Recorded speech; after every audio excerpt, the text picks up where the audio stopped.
Bienvenidos nuevamente a las charlas de divulgación de la ciencia. Soy Cecilia Zeta, les quiero dar la bienvenida y en esta ocasión vamos a hablar de un tema muy bonito y muy duro porque es sobre las mujeres y la ruralidad, su cuerpo, su existencia y su razón de ser.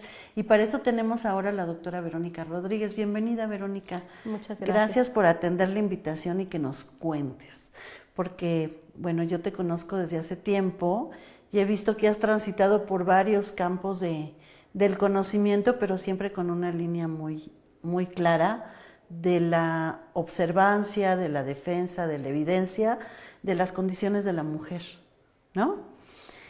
Y bueno, has tenido una gran trayectoria y en esta ocasión hemos puesto a tu charla Mujeres, Cuerpo y Vida Cotidiana en el Mundo Rural. Y si me permites voy a leer una pequeña semblanza de tu trayectoria. ¿Sí? Gracias. Ok, Verónica es doctora en Sociología y Antropología del Desarrollo Rural por la Universidad de Wageningen, en Holanda, maestra en Desarrollo Rural y licenciada en Economía por la Universidad Autónoma Metropolitana Xochimilco. Es integrante del Sistema Nacional de Investigadores Nivel 1 ante el CONACYT. Actualmente trabaja sobre el sistema y lógica de los cuidados en el medio rural indígena. Ha sido integrante del programa que inicialmente se denominó Cuerpos que Importan para atender la violencia de género en la UNAM, donde se empezó a picar piedra, un grupo muy interesante de académicos, personal de administrativo, algunos alumnos, y que dio paso a lo que ahora tenemos como todo un protocolo, y el UPAVIG, ¿no? La Unidad de Prevención para la Atención de la Violencia. Actualmente es profesora investigadora de la Unidad Xochimilco, de la UAM, y es coordinadora del posgrado integral en especialización, maestría y doctorado en desarrollo rural. Pues bienvenida, Vero. A ver, cuéntanos, ¿por qué hablar del cuerpo? ¿Por qué hablar de las mujeres? ¿Y por qué en la vida cotidiana de las mujeres rurales? Pues muchas gracias, Ceci, muchas gracias por la invitación, muchas gracias a todas y todos los que nos siguen y nos acompañan. Pues me toca platicarte, tal vez esta pregunta habla más bien de mis últimas líneas de investigación que aterrizan varias de mis experiencias dentro de la UAM. ¿Por qué hablar del cuerpo? El cuerpo, fíjate que es una de las dimensiones de trabajo, de línea de investigación que descubrí justamente en mis estudios de doctorado, cuando yo interpelo o más bien me pregunto varias situaciones en torno a la sexualidad y las prácticas de la sexualidad, que la sexualidad en sí, pues generalmente la reducimos a un entendimiento de lo sexual, cuando la sexualidad la transpiramos, la vivimos en la vida cotidiana y tiene que ver con esas formas en las cuales interactuamos como sujetos sexo-género finalmente. Entonces, esta dimensión de lo corporal lo aterrizo en prácticas corporales, básicamente en mi línea de investigación de doctorado, cuando exploro 5 temáticas que tienen que ver con este entendimiento de la sexualidad en un campo más amplio, como puede ser cómo vivimos diferencialmente los espacios o las espacialidades. Entonces, hay una forma en la cual hombres, mujeres o personas de la diversidad transitan y viven los espacios en la vida cotidiana, que tiene que ver con muchos de estos determinismos y con muchas asociaciones de lo que implica ser una corporalidad específica. Entonces, este tema de espacialidad lo exploré en la tesis de doctorado, también exploré el tema de belleza, por ejemplo, que también tiene que ver con prácticas vinculadas a lo corporal, indiscutiblemente.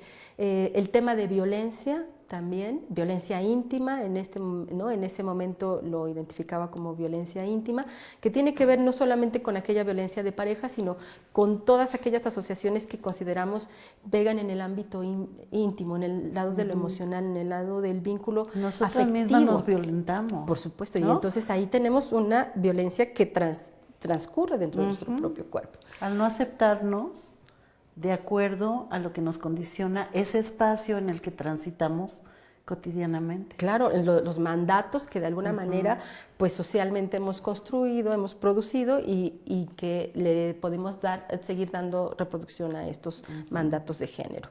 Entonces, exploré 5 temáticas, te digo, ¿no? Violencia, belleza, espacialidades, maternidad o paternidad, que también es, ¿no? una de los debates que se genera, que en realidad tiene que ver más con las redes de crianza que se generan dentro de este espacio. Y la otra me parece que fue...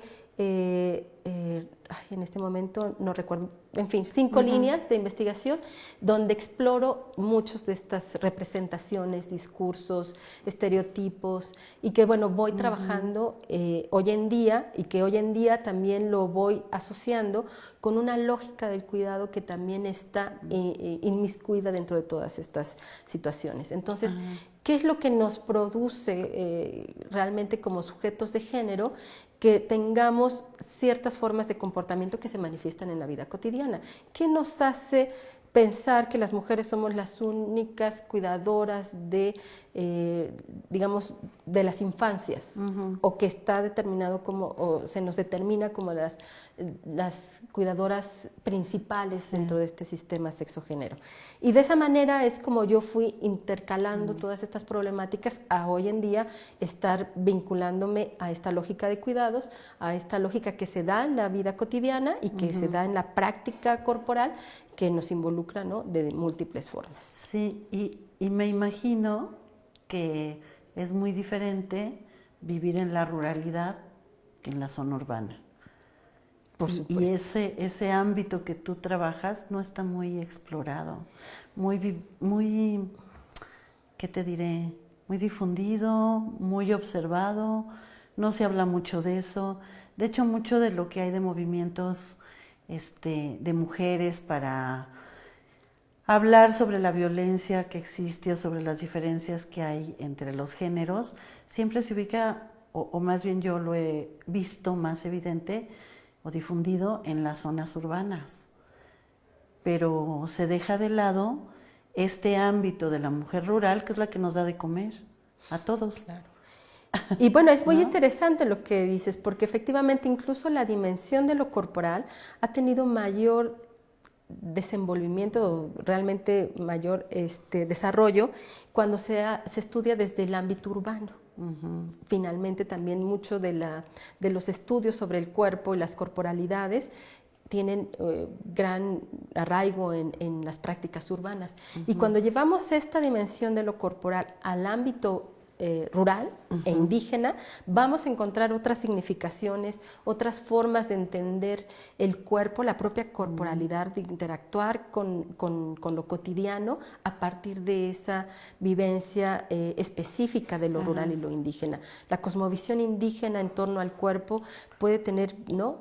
Manifestaciones interesantes, ¿no? Desde el plano más cosmológico, por ejemplo, las dualidades, la complementariedad, que de alguna manera todavía están presentes en las prácticas de las comunidades indígenas y rurales.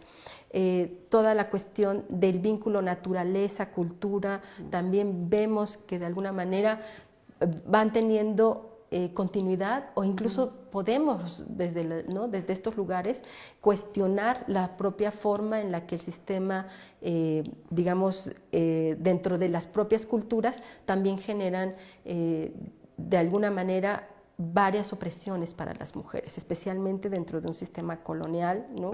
Que ha mantenido a muchas, o digamos, ejerce diferentes sistemas de opresión en las comunidades rurales e indígenas, la discriminación, o sea, la propia encarnación, por así decirlo, de una mujer rural, genera diferentes controversias dependiendo desde dónde se estudia, con quién se estudia y cómo se estudia. Entonces, creo que justamente a mí me ha tocado trabajar desde el punto de vista de poner la voz de las actrices, los actores, porque tampoco podemos pensar a las mujeres rurales como entes desvinculados del otro o de los otros. Y entonces ahí esta relación con lo masculino, esta relación con lo urbano, esta relación con la modernidad, esta relación con los diferentes sistemas de opresión, las vamos a ver muy marcadas, ¿no? También en los estudios de las mujeres rurales. Yo recuerdo una película documental muy antigua, la de Einstein, de Viva México, donde está ese apartado donde las mujeres de Oaxaca se paran muy temprano, se van a trabajar y el hombre está durmiendo en la hamaca. ¿Cómo me acuerdo de esas imágenes? La vi yo creo que en finales de los 70s. Me impactó mucho. Primero verla en blanco y negro, ¿no? Claro que es un documental. Es espectacular la fotografía.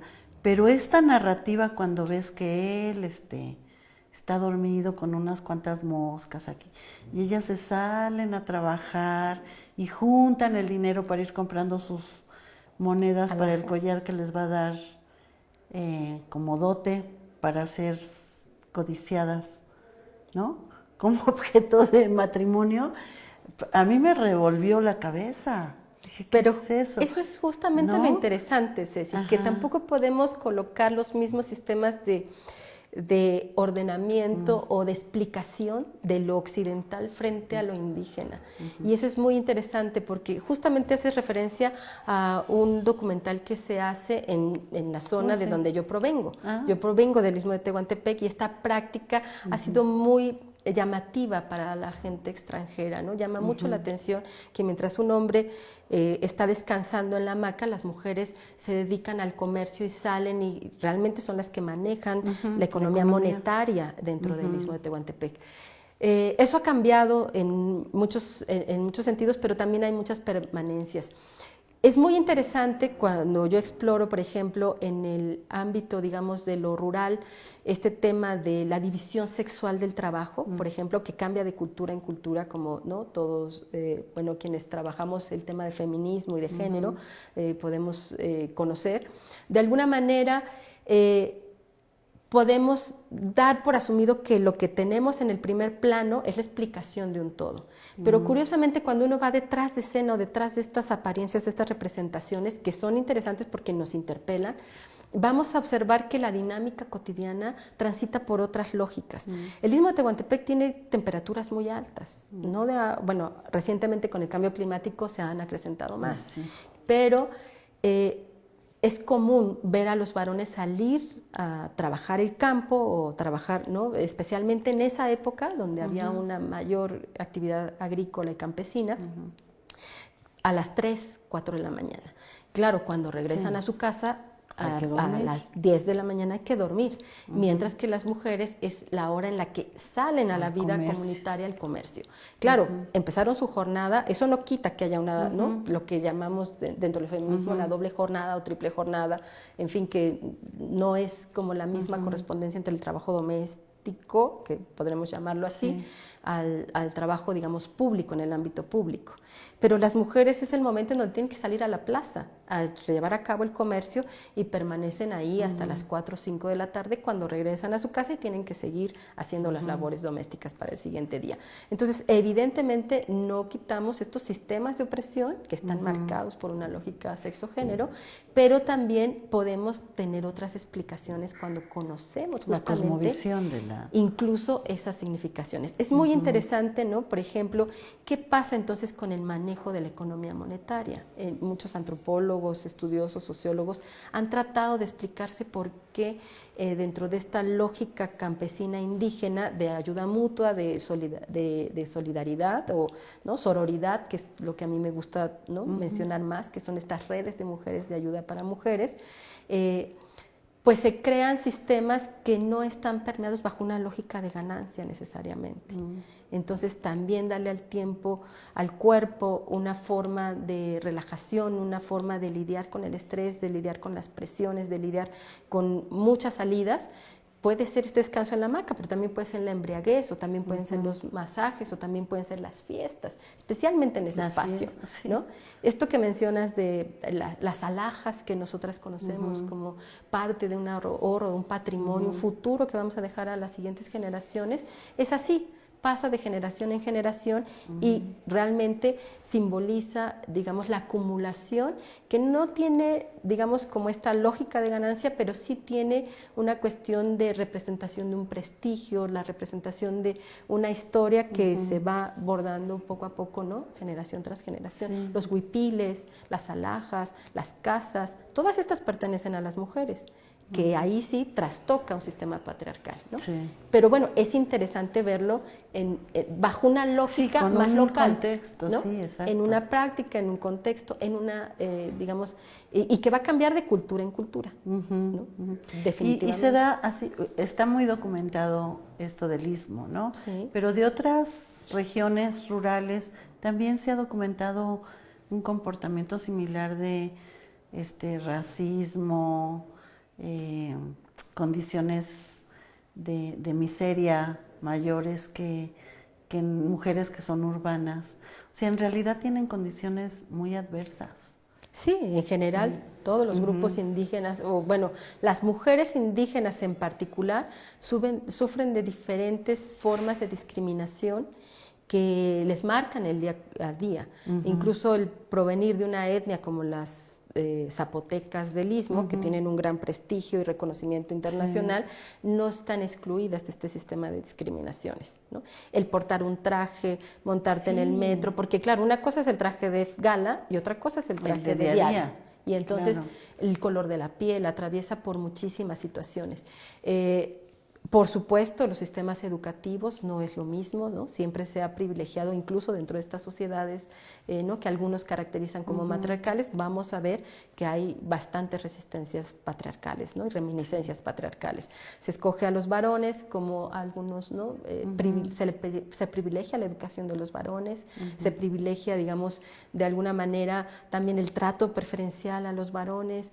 El derecho sobre las propiedades. Sí, y bueno, tierra. En otras comunidades vamos a ver que eso tiene manifestaciones más cruentas, como el no tener acceso a la tierra, no en el Istmo, pero sí en otras partes de Oaxaca, en Chiapas, en Puebla, en Hidalgo, donde las mujeres no son sujetos de derechos para ¿no? el tener el territorio, aunque sean ellas las que se dedican básicamente a la reproducción de la propia vida indígena, ¿no? Es impresionante, sí, los datos que se arrojan en documentos, por ejemplo, cuántas mujeres mueren en el ámbito rural por no tener los servicios de salud adecuados, ¿no?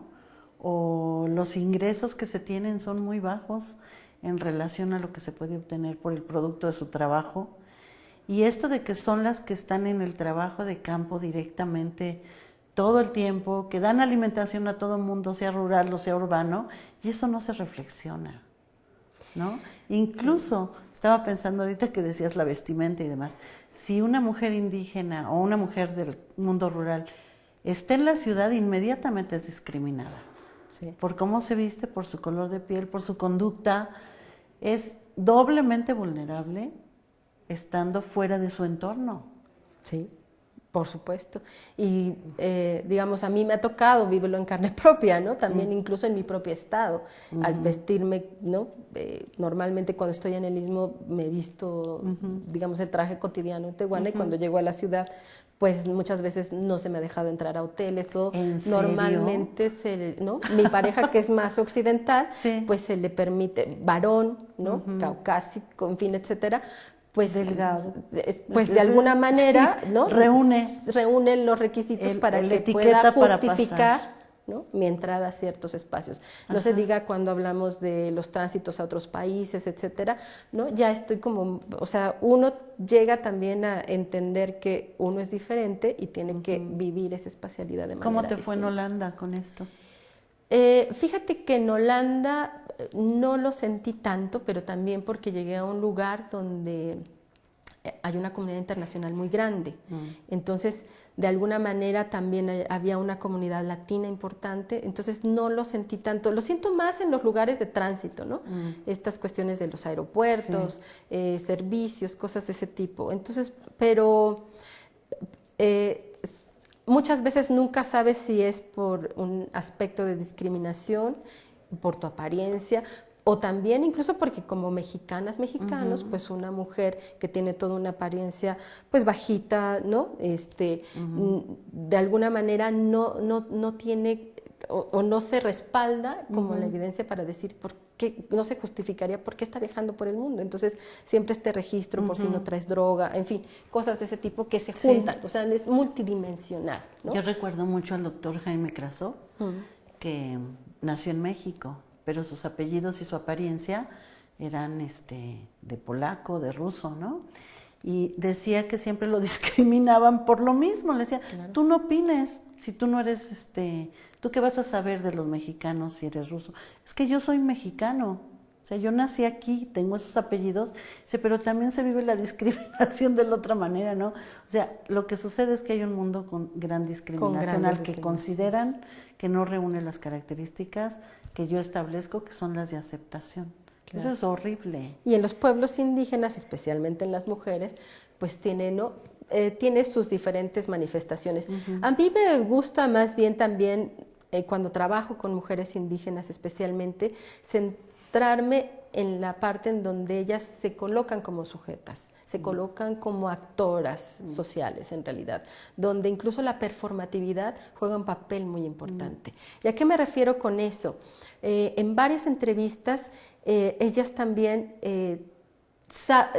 sabemos, encarnamos estas discriminaciones y al conocerlas, o por lo menos haberlas vivido en alguna ocasión, también podemos aprender a sobrellevarlas, en el sentido de que, bueno, si hay alguien que no me permite la entrada al metro con toda mi mercancía, sencillamente empiezo a hablar en zapoteco y le digo al policía que no entiendo, y, o sea, yo sigo hablando en zapoteco, hasta que me dice, bueno, tú no entiendes, mujeres eres, ¿no? O sea, ándale, pásale. Pásale ya, ¿no? Entonces, de alguna manera, estos aspectos performativos, a mí me gusta mucho rescatarlos de las mujeres, el ver que la violencia por razones de género, también hay estrategias entre mujeres que se van tejiendo para saber incluso cómo enunciarlas, ¿sí? Dentro de sus propios espacios cotidianos, como puede ser, no sé, el rezo semanal, y en donde las mujeres empiezan a hablar de sus malestares y ahí saben que está la suegra y se están quejando del marido, y entonces empieza todo este juego de enunciación que se convierte en un juicio público y que ahí tenemos un aspecto performativo que juega, ¿no?, de manera importante en estas cosas. Estas son las temáticas que a mí me llaman más la atención. ¿Cuáles son las estrategias que han implementado y que además, o que han puesto en práctica, porque hablamos de las prácticas, de tal manera que les permiten ensamblar redes que pueden actuar en contra de esas otras redes que se ensamblan para generar sistemas de opresión? Entonces, por eso me gusta hablar más de la agencia de las mujeres, ¿no? Claro. Desde ese lugar. Esa palabra es muy linda, la de agencia, ¿no? Sí. Como cada quien descubre cómo sobrellevar lo que estás viviendo para solventarlo, fortalecerte, ser resiliente y caminar, y que eso no te detenga, pero no todo el mundo tiene la capacidad de saber aprender de esta agencia. Claro, de estos ensamblajes que le llamo yo, ¿no? En realidad, cómo ensamblamos cadenas, porque no podemos hacerlas solos, sino más bien necesitamos incluso de materialidades, ¿no?, de otras asociaciones, incluso hasta, te digo, sobre todo con la cosmogonía indígena y las prácticas indígenas.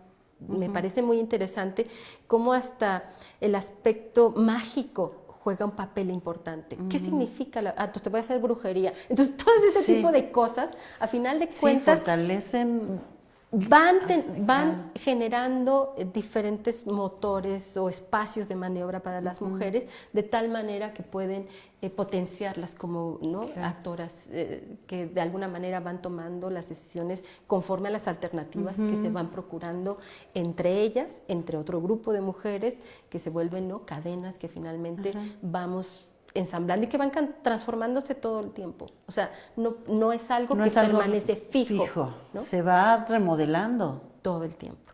Entonces, esas son algunas de las cosas que me ha permitido estudiar a las mujeres, bueno, que me han permitido en realidad las mujeres compartir con ellas, porque pues desde el ámbito de la antropología también involucra este compromiso, esta forma de interacción que es más cercana, que involucra la confianza, que involucra muchas otras prácticas que tienen que ver, ¿no?, en la explicación de cómo funcionamos un poco las mujeres en el ámbito rural e indígena. Fíjate que, aparte de tu investigación, a mí lo que siempre me ha interesado es, ¿tú estabas en la prepa?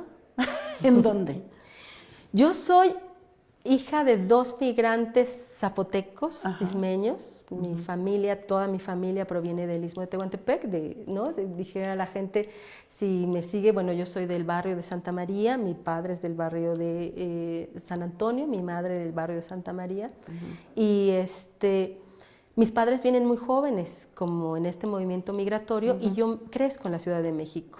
Entonces, yo estudio un bachillerato, el bachiller es 4, y de ahí, bueno, después de una, ¿no?, serie de eventos migratorios, porque regreso al Istmo, voy, en fin, cosas de ese tipo. Estoy un tiempo en Monterrey también, donde tengo familiares. Bueno, los ismeños, ¿no?, Sí, están fueron por todos lados de la República. Y decido entrar a la universidad. A estudiar, ¿qué uno diría? Bueno, va a estudiar agronomía o biología o sociología. Economía. No, economía. Economía. ¿No? Que además, bueno, economía pues es una disciplina muy más rígida en el sentido de que, bueno, ¿no? A mí me tocó todavía la suerte de tener un programa de estudios un tanto de transformación social, porque todavía se enseñaba un poco de estudios latinoamericanos, un poco de comunismo, marxismo, más bien teoría marxista. Y bueno, y después me tocó el cambio justamente a la mitad de transitar a toda la parte neoliberal, ¿no? La caída de la perestroika, en fin, todo del bloque socialista, en fin, todo esto me toca a mí en mi tránsito por la universidad, ¿no? Finales de los 80. Yo entré en 91 a 94, 90-94, por ahí estuvo, ¿no?, toda esa parte. Y entonces estás en economía, ¿y en qué momento te vas a la cuestión rural o al ámbito de las mujeres? Porque una cosa es lo que tenías en tu esencia, en tu formación familiar, tu tradición de origen de tus papás, pero de repente, estando en la economía, es otro ámbito, y le das un vuelco y te vas hacia otra parte, a la antropología y a la sociología. ¿Cómo es que descubres que hay algo que te apasiona y que quieres vincularlo con tu ámbito académico? Pues fue muy interesante, porque justamente el estudiar en la UAM, el estar en el primer año, que pues algunos profesoras lo identificarán como un sabático en algún momento, a mí me parece que es una herramienta indispensable.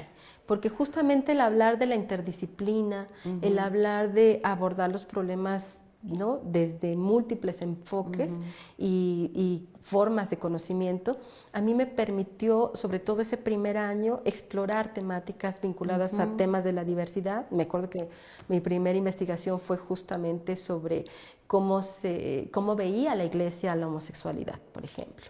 Y de ahí pues fueron temas de derechos de mujeres, exploré, ¿no?, salud sexual y reproductiva también. Entonces, en ese sentido, mi inquietud por la problemática de mujeres siempre estuvo presente. Especialmente porque yo vengo de una cultura que contradice incluso muchas prácticas de las mujeres en lo urbano, incluso en lo que le llamamos el mundo moderno, cuando las mujeres pues pueden ser dueñas de sus propios medios de producción, cuando las mujeres, ¿no?, tienen solas, se mantienen, o pueden tener diferentes parejas, aunque hay, ¿no?, ciertos rituales, ¿no?, vinculados a la virginidad y cosas de este tipo, pero es una sociedad bastante distinta, diría yo, al ámbito urbano. Entonces, termino mis estudios de economía, donde a partir del 4º trimestre, pues prácticamente todas mis investigaciones son sobre cambios estructurales, modelos de desarrollo, cosas de ese tipo, y entro a trabajar como ayudante de investigación en el Departamento de Producción Económica, y ahí había un área que me llamó la atención, que fue el área de desarrollo rural, justamente. Entonces había pues algunas personas que habían sido mis profesores en economía y mis profesoras en economía, María Tarrío, en fin, Uy, María Tarrío, tan encantadora. Que también fue una de las que nos permitió dentro de la economía estudiar cosas relativas a mujeres o al ámbito rural, que ella no lo provocaba incluso, ¿no?, como parte de estos diálogos. Y de alguna manera me interesó hacer el posgrado, aunque yo trabajaba realmente ya con cambio estructural, imagínate, ¿no?, con también un gran maestro mío en la investigación que fue Telberto Ortiz. Entonces, y que ha sido, ¿no?, una de las personas que más me ha marcado académicamente. Y bueno, a partir de ahí ha sido interesante mi tránsito a desarrollo rural, y donde pude mantener un diálogo con lo que yo hacía en la práctica, porque por otro lado, al ser estudiante, también me tocó un tiempo muy, digamos, convulso y además con mucha energía juvenil para trabajar con pueblos y comunidades indígenas, que fue el levantamiento zapatista, y que eso también me llevó a trabajar en grupos y asociaciones de estudiantes, donde siempre mi tendencia era trabajar en el activismo de forma de, pues, de ir a diferentes pueblos y comunidades a hablar de derechos de las mujeres, que en el ámbito rural e indígena, ahí es donde uno se topa en la práctica, es decir, ¿cómo es posible que yo venga a velar aquí que tienen derecho al descanso cuando las mujeres tienen que elaborar grandes jornadas? ¿No? ¿Cómo puedo hablar de feminismo en lugares donde la significación de la mujer tiene otra dimensión? Sí. Entonces es muy interesante ese tipo de experiencias y bueno, eso logré empalmarlo con los estudios de posgrado en la maestría en desarrollo rural. Ahí mi tesis gira en torno a los liderazgos femeninos. También ahí empecé a explorar el tema de espacialidades, donde las mujeres hacen política y esta política transita en los ámbitos cotidianos, en la lavada, durante el río, los espacios donde tejen. Ahí trabajé con mujeres amuzgas, mujeres nahuas y mujeres mixtecas de la montaña baja de la Costa Chica del estado de Guerrero. Una situación de las comunidades más precarias, que todavía tienen índices de pobreza muy altos y donde evidentemente pues mi contraste con la experiencia de mujeres indígenas fue completamente radical. Y evidentemente pues eso también me muestra... Y eso que tú tenías cercanía, claro, ¿no? Con tus papás que te podían contar y habías estado en el Istmo y demás. Bueno, mis abuelas todas hablan zapoteco, sí. Mi madre, mi padre hablaban zapoteco, ¿no? A mí ya no me toca, a mí me toca esa generación en donde decían que no había que aprender la lengua porque eso nos marcaba. Claro. Y entonces había que un poco en esta cadena modernizante de desprenderse de ello, ¿no? Pero bueno, son parte de, ¿no?, historias que te van marcando, pero curiosamente con estas mujeres fui descubriendo también otra forma de ser mujer indígena, otras formas de ser, ¿no?, mujeres amuzgas, nahuas, o sea, todas ellas tienen particularidades muy específicas no y muy es situadas. La rural. No es la mujer rural, Cada es una la mujer tiene su indígena. cosmovisión, sus condicionantes. Claro, entonces no podemos hablar de las mujeres indígenas, ¿no? Tenemos siempre que estar situando cada una de las experiencias, sus historicidades y sus Esto que estás diciendo debates. es bien bonito porque siempre tendemos a generalizar todo, ¿no? Los hombres, las mujeres rurales, pero la ruralidad es muy diferente en Guerrero que en Chihuahua, o las seris, o los zapotecos, o los yucatecos. Sí. Son condiciones totalmente diferentes y para un antropólogo es delicioso tener la oportunidad de ir a diferentes lugares y construir nuevas realidades en su pensamiento. Te descoloca completamente de las generalidades. Pues eso tuve yo básicamente, ¿no? Porque sí entendía que las mujeres zapotecas del Istmo somos muy diferentes a las zapotecas del Valle, a las cuales despectivamente también llamamos vallistas, por ejemplo. Entonces, de alguna manera, como que tenía presente estas diferencias, incluso en el Istmo, ¿no?, el sistema de diferenciación es muy amplio, pero cuando vamos viendo estas situaciones en las diferentes culturas, por ejemplo, a mí eso sí me tocó, o sea, yo no entendía por qué las mujeres no podían tomar decisiones, cuando yo venía de un ámbito de la mujer indígena completamente distinto. Entonces, el caminar atrás, ¿no?, de los varones, que era interesante, para mí era como esto que me decías tú, cómo un hombre está en la hamaca, para mí era decir, cómo una mujer puede caminar en un camino, realmente es un camino, ¿no?, de bosque muy agreste, donde puede haber muchos, ¿no?, peligros en general en estas comunidades, en el tránsito. ¿Cómo puede caminar atrás de los hombres? Claro, cuando uno ya va conociendo y va interactuando y todo esto, fíjate que es muy interesante, pero las mujeres me narraban que los hombres van al frente porque son los primeros que reciben una agresión. Claro. Y se quedan atrás las mujeres y los niños y los ancianos, las y los adultos mayores. Entonces, estas formas, estas lógicas que tienen que ver con una apropiación del territorio, con una apropiación de conocimientos, con una forma también incluso de saberes locales, esas son las formas que a mí me parece que son muy interesantes y que cuando las ponemos en comparación con lo urbano no hay manera de compararlos, ¿no? No hay manera de decir, de sopesar, o sea, de alguna manera podemos rescatar las diferencias, podemos incluso sí registrar este sistema de opresión que además hace más cruenta estas otras formas de interacción con el territorio, ¿no? Eso sí podemos identificar. Oye, yo he observado en los últimos años, a lo mejor me equivoco, pero bueno, que ha llegado mucha población estudiantil de fuera de la Ciudad de México. Sí es así, para mí me ha resultado muy evidente. Cada vez son más los que vienen de fuera de la ciudad. Y es una nueva construcción social aquí en la universidad, porque antes eran muy urbanos, pero ahora vienen de Guerrero, de Oaxaca, de Chiapas, de Monterrey, y se convierte en otro como mosaico de colores y de identidades. ¿Cómo lo observas tú desde la docencia? Esta historia que cada quien trae, estas costumbres de su ruralidad a la parte de una gran ciudad compleja. Claro, que es muy interesante la población foránea, ¿no? La dinámica en sí la desconozco porque no es una temática en la que yo me involucré, pero recientemente conocí a un estudiante que me hablaba de qué tanto se registra población indígena en el ingreso de las universidades. Creo que eso, ¿no?, es un campo que, te digo, no es mi campo de estudio, pero sí te puedo decir que hoy en día me toca justamente esta inquietud con mis estudiantes del TIP, porque son quienes están lidiando con un proceso de incorporación a un ambiente, a un ámbito donde cuesta mucho trabajo, especialmente porque lo que me ha tocado vivir en el aula es que son mujeres las que están viniendo a estudiar, ¿no?, a las ciudades de México. Digo, esta dinámica no es nueva, ¿no? Porque generalmente el ámbito rural e indígena, digamos, carecen de centros educativos en donde realmente representaba una inversión muy importante para las familias quién podía venir a estudiar. Yo no he tenido registro de cómo las mujeres han financiado muchas veces el estudio de los hermanos mayores, les han dado carrera a una gran cantidad de ellos, ¿no? Y ellas permanecen en el ámbito del comercio, ¿no?, de otro, y es una lógica de cuidado de una unidad doméstica campesina indígena que es, ¿no?, multidimensional también.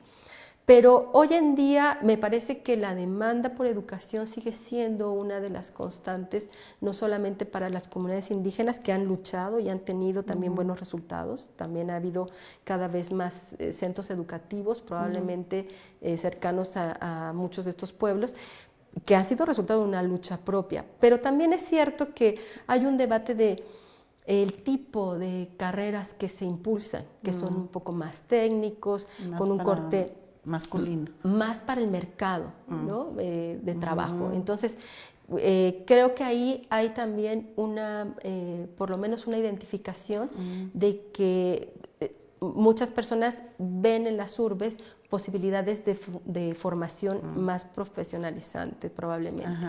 Y bueno, pues esas son apuestas que me parece que habrá que estudiar más a profundidad, pero que evidentemente plantean una demanda que sigue siendo vigente, que es la educación.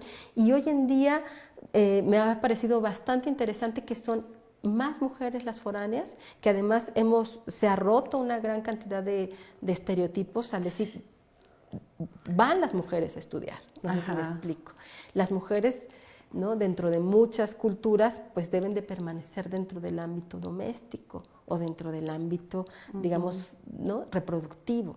Y hoy en día pensar en mujeres profesionistas dentro del ámbito rural e indígena, creo que es una de las grandes deudas que tiene el país con las mujeres. Y cuando se vienen a vivir, también comparten con las famosas roomies, ¿no? Sí. Y es otra experiencia que no solo salen de su lugar, de su hogar, sino que empiezan a convivir con otros que vienen de otras partes, con otras realidades, con otras vivencias, y más allá de lo que aprendan en la universidad, aprender de la vida es una experiencia fenomenal que las conforma como unas mujeres diferentes cuando tienen que regresar. Claro, por supuesto. Y bueno, alimentan con nuevos bríos a las condiciones de las que salieron, ¿no? Y ahora, por ejemplo, yo te ubico, te digo, desde hace mucho en esto. ¿Y qué has observado? ¿Sí se ha beneficiado en algo después de que ya hay derechos de los pueblos indígenas, que ya se hablan de que tienen derechos, por ejemplo, ¿no? Que tienen derecho a hablar en sus lenguas originarias? Sí hay sí se ha logrado como un impacto de mejoramiento social, o nada más son discursos. Bueno, yo creo que esto del mejoramiento tendríamos que ponerlo, ¿no? Realmente, ¿desde dónde lo estamos mirando? Yo recuerdo, por ejemplo, que pues muchas de estas infecciones, podríamos llamarle, entre la interacción del mundo rural, urbano, me parece que puede llevar a muchos procesos, unas de reivindicación de lo propio, pero también, por otro lado, de procesos de, ¿cómo decirlo?, de dolor, de confrontación, incluso con uno mismo, en el sentido de de cuestionamiento sobre el propio sistema, del propio sistema cultural del cual uno proviene. Me parece que, por ejemplo, el hecho de que las mujeres indígenas hoy en día puedan estar hablando de violencia, de las violencias en sus propias comunidades, es una ganancia. Es digamos, un tema que durante mucho tiempo ha estado como, ¿no?, no invisibilizado, pero sí poco tratado dentro de las propias culturas. Sí, por un lado está toda esta, digamos, reivindicación de lo indígena, pero también con una mirada crítica. Yo creo que desde ahí también las mujeres han caminado mucho. Han caminado mucho en cuestiones de la lucha por sus derechos, y derechos que no solamente le involucran a las mujeres, sino que involucran a sus pueblos, a sus culturas, a la recuperación de saberes, de conocimientos, en fin, de muchas prácticas. El tema de la alimentación, por ejemplo, también tenemos una imbricación entre ¿no?, estos elementos que de alguna manera también se van colando en las comunidades y que causan mucho dolor. Por ejemplo, toda esta situación de la dieta de los pueblos y de las comunidades indígenas, que pues a la incorporación de las mujeres en el mercado de trabajo o en otros sistemas, digamos, más dentro de lo urbano, de alguna manera también ha traído un precio alto para la lógica del cuidado. ¿Quién se dedica entonces a la elaboración de alimentos? Que sigue siendo una de las tareas, digamos, desvalorizadas y a las cuales, digamos, hoy en día las infancias también están pagando un precio muy alto. Entonces yo creo que esta cuestión de ganancias o pérdidas siempre tendremos que tenerlas como dentro de un balance que tiene implicaciones también políticas, porque evidentemente hablamos mucho del empoderamiento de las mujeres, y por otro lado también nos lleva a un cuestionamiento de sopesar varias de estas situaciones, no por el hecho de que las mujeres se empoderen, sino más bien de qué es lo que estamos dejando de lado y que no hay quien entre a suplir ese tipo de sistemas, ¿no? Y que no entra el Estado, no entran los gobiernos, no entran las parejas y por supuesto no entran redes que se conformen para cubrir esos espacios que se están dejando vacíos. Y se va diluyendo la cultura, se va perdiendo el soporte. ¿Cómo se transmite? ¿Cómo se ritualiza? Se está transformando, ¿no? Se está transformando, y en algunos momentos podemos ver reivindicaciones, en algunos momentos podremos ver conflictos, en otros momentos podremos ver pérdida y después otra otra resignificación. Entonces, por ejemplo, las fiestas, te lo pongo en un ejemplo, las fiestas patronales en el Istmo de Tehuantepec solían ser financiadas por el grupo doméstico, que estaba integrado tradicionalmente por, ¿no?, la pareja y pues los familiares, padres, hijos, etcétera.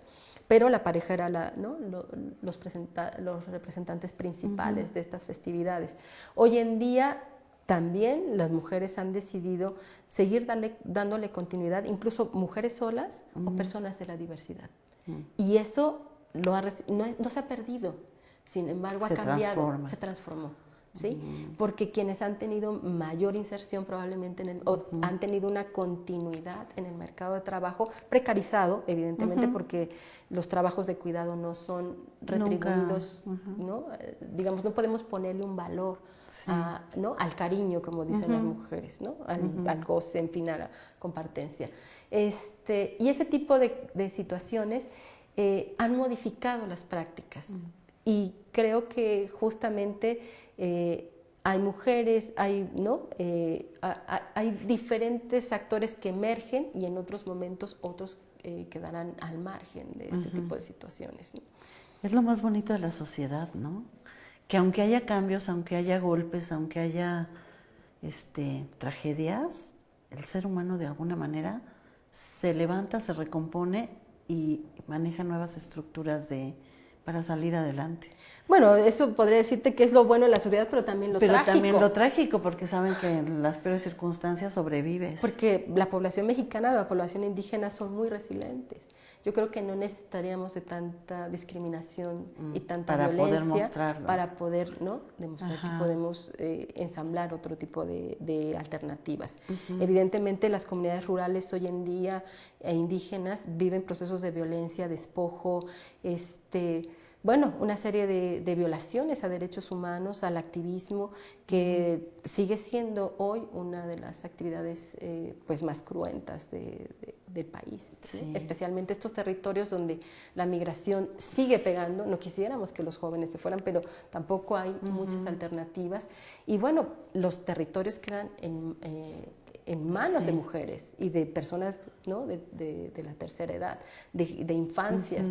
¿Cómo hacemos para defender un territorio frente a un embate neoliberal que los coloca en esas condiciones? Sí. Entonces, creo que sí generamos alternativas, pero tenemos que ser también bastante críticos a este sistema que de alguna manera pues no genera las mejores condiciones para el desarrollo de las personas. Oye, Vero, y por último, ¿cómo enlazas tu pasión por el estudio y el poder hablar sobre las mujeres, ponerlas ahí, luchar? Eres una activista en la búsqueda de los derechos de las mujeres. ¿Cómo le haces para que los alumnos con los que convives día a día puedan transformar para mejor esta postura que siempre se tiene? Porque bueno, el sistema es hegemónico, sí, claro. ¿No?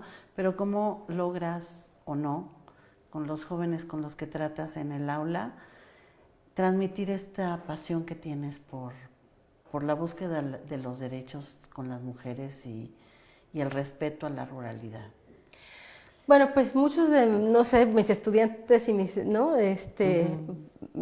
asesorados a lo largo de estos años en la academia, creo que podrán decirlo mejor que yo. En realidad yo, ¿no?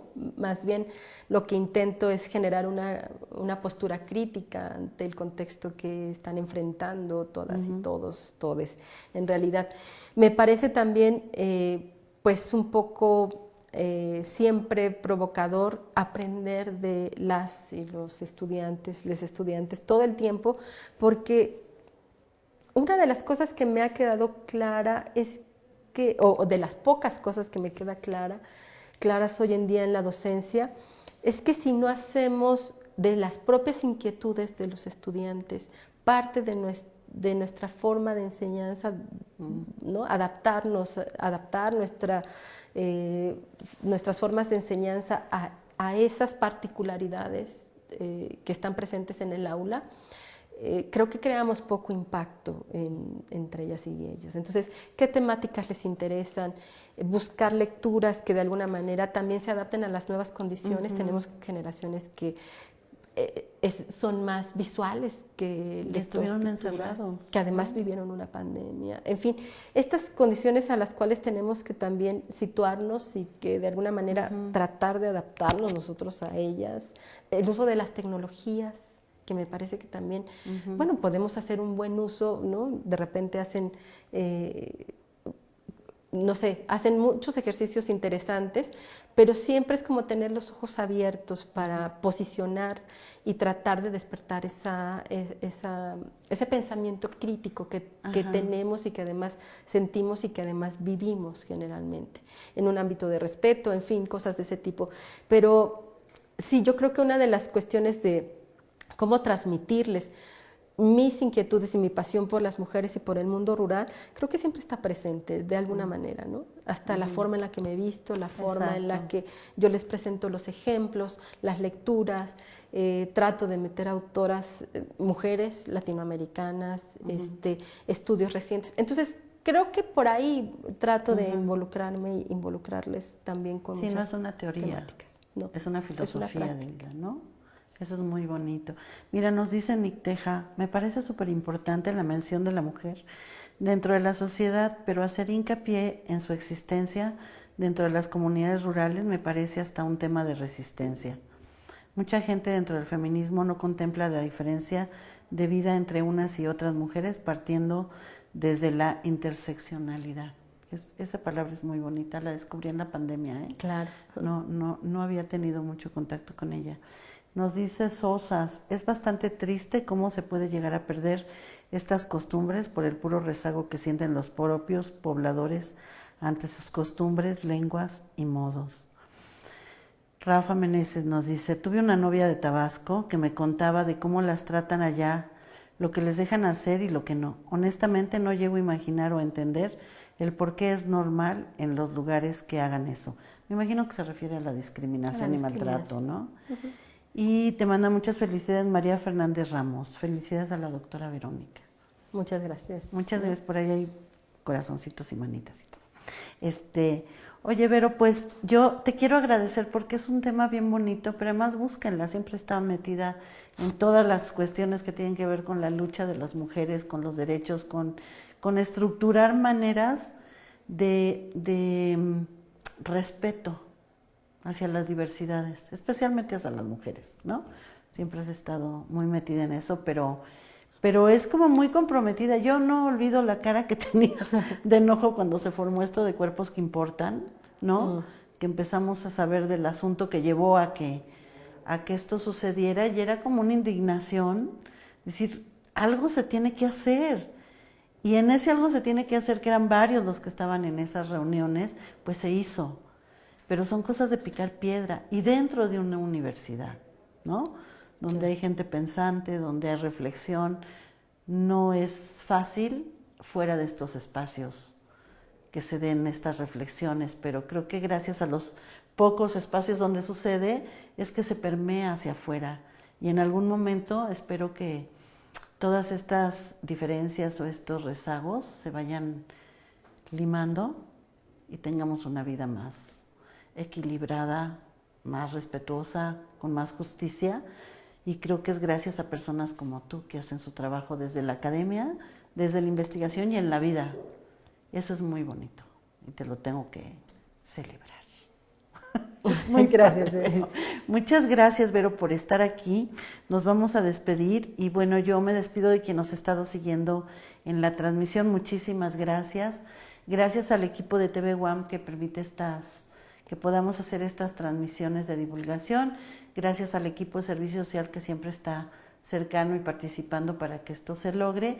Y bueno, a la doctora Marta Isabel Flores, quien es mi coordinadora de extensión universitaria, a la doctora Angélica Buendía, secretaria de la unidad, y al doctor Javier Soria López, rector de la unidad Xochimilco, que apoya el programa de divulgación de la ciencia. Muchísimas gracias y nos vemos pronto. Gracias, Vero. Buenas tardes. Gracias, buenas tardes. Hasta luego.